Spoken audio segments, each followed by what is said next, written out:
평택, 오산, 안성, 화성 KB 자료 분석을 볼 겁니다. 11월 1일 기준 자료고요. 자료를 보게 되면은 매매 가격, 금주 상승률 상위에 역시 평택이 올라가 있습니다. 놀랍죠. 평택은 보였다가 안 보였다 하는데도 그런데도 불구하고 꾸준해요. 정말 평택은 꾸준한 것 같습니다.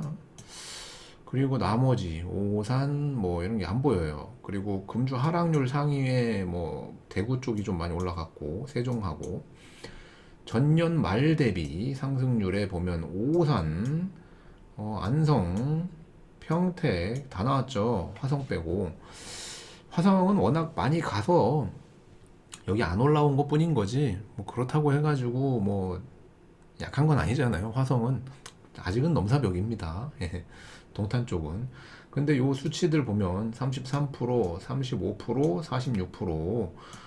46%, 세다. 세다라는 생각할 수밖에 없어요. 많이 올랐다. 야, 참.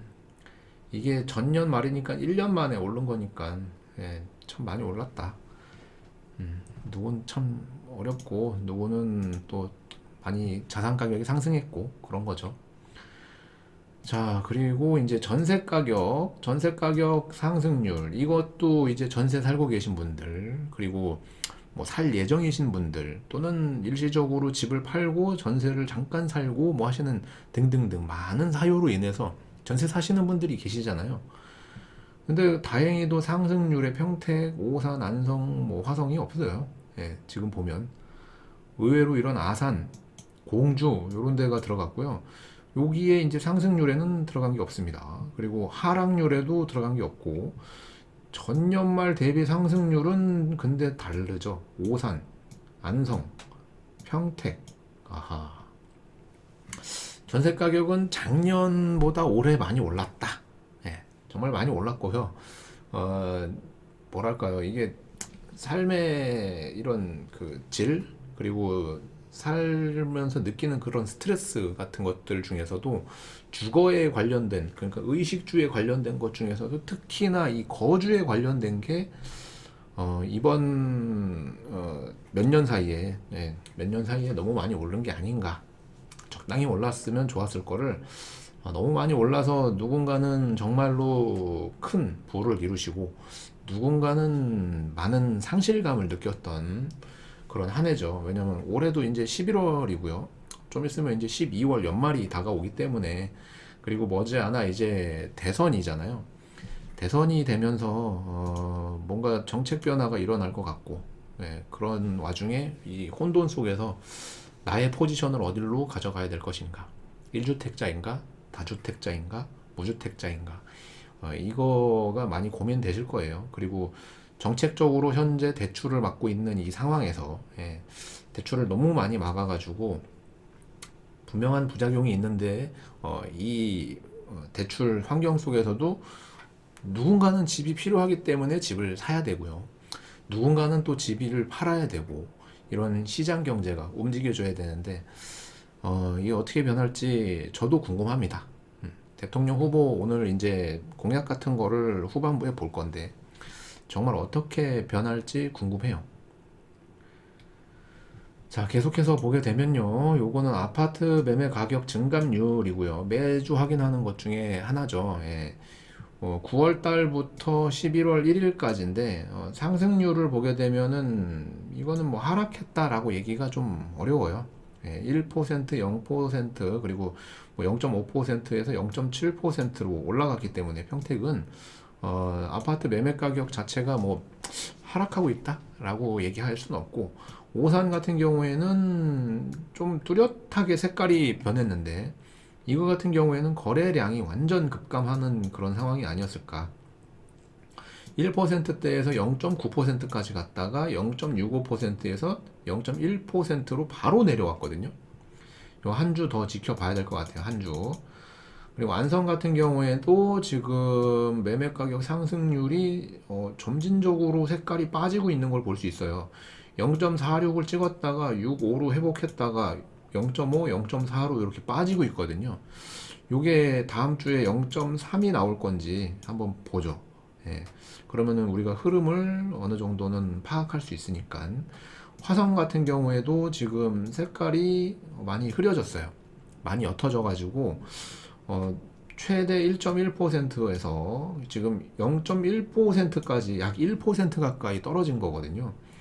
요거는 이제 요 네 개의 C가 평택을 제외한 네 개의 C가 고르게 하락했습니다. 고르게. 요 세 개의 C는 평택은 그래도 선방했죠.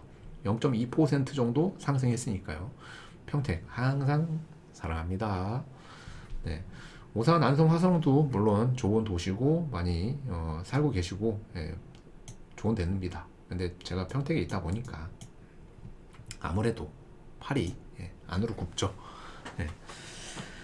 자, 그리고 이제 전세 가격 증감률을 한번 보죠. 전세 가격 증감률을 보면 전세는 심상치 않습니다. 전세 가격은 지금 요 네 개의 C가 전부 상황이 좋지가 않아요. 0.07, 0.39, 0.15, 0.0%. 자, 화성은 그냥 이렇게 되면 봉합이라고 생각할 수 있어요. 근데 다시 한번 말씀드리지만 월세, 급격한 이 월세화가 이런 수치를 만들고 있는 게 아닌가 싶어요. 급격한 월세화, 그리고 계약갱신으로 인해서 연장해서 살고 계시면서 거래량이 줄고 하는 등등등.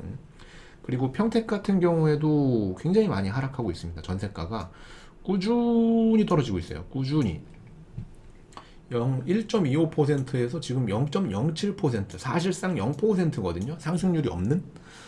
왜냐면은 지금 고덕, 맘시티, 엘크루 이런 데가 지금 입주가 막 쏟아져 나오고 있거든요. 시장에서 소화가 안 되는데 왜 소화가 안 되는 거 하면은 지금 거기에 들어가는 그 금액대라면은 주변의 구축 아파트를 살까를 고민하시는 거고, 또 한 가지는 기존에 1억 초반대에 전세 살고 계셨던 분들이 계약갱신으로 연장해서 살았는데 지금 어차피 나가야 되는데 전세금을 올려서라도 신축 아파트로 가려고 했더니 대출이 좀 어렵죠. 이런 와중에 또 통복동 쪽에 SK 민간 임대 아파트는 계속해서 추가 모집을 하고 있어요. 거기는 이제 분양 전환이 안 되다 보니까 임차인 모집이 잘 안 돼요. 우리가 이제 그 분양 전환이 되는 민간 임대에 피를 주어가면서 이제 거래하는 그런 투기판이잖아요. 물론 어떤 분에게는 기회지만 제가 봤을 때는 철저한 투기판인데 그런 투기판에서 돈을 버시는 분들도 계세요. 근데 그 속을 들여다보면은 결국은 임차를 해야 되고 장기간 내가 거기를 이제 묶여 있는 상황이기 때문에 사실 선택지로서 그렇게 좋은 건 아니다라고 이제 늘 말씀드리는 거고, 단기간에 단타로 치고 빠지는 거라면은 사실 뭐 그거 말릴 수 없는 거니까 그거는 각자의 선택이니까. 그렇지만 저는 지향하지 않는다라는 거였습니다. 자, 근데 어쨌든 전세 가격 증감률이라는 게 현재 4개의 C가 매매가와 다르게 굉장히 고르게 떨어지고 있습니다.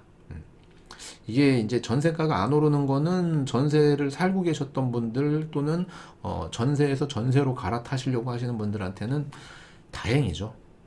다행인데 전세를 계속 연장해서 살 건지 아니면 조금 뭐 정말 자녀나 어쩔 수 없는 경우가 아니라면 지금이라도 집을 매수해 놓는 게 좋지 않을까라는 생각을 해요. 그리고 이제 내년에 이제 선거가 끝나면 만약에라도 국민의힘이 대통령이 된다. 즉 윤석열 후보가 대통령이 되면 그분의 그 구력이라고 해야 되나 정치력에 따라서 우리나라의 대통령이 그냥 껍데기만 앉아 있는 그런 모습이 연출될 수도 있고요.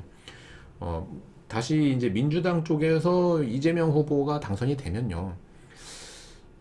지금보다 더한 부동산의 모습을 볼 수 있을 것 같습니다. 이 반대죠.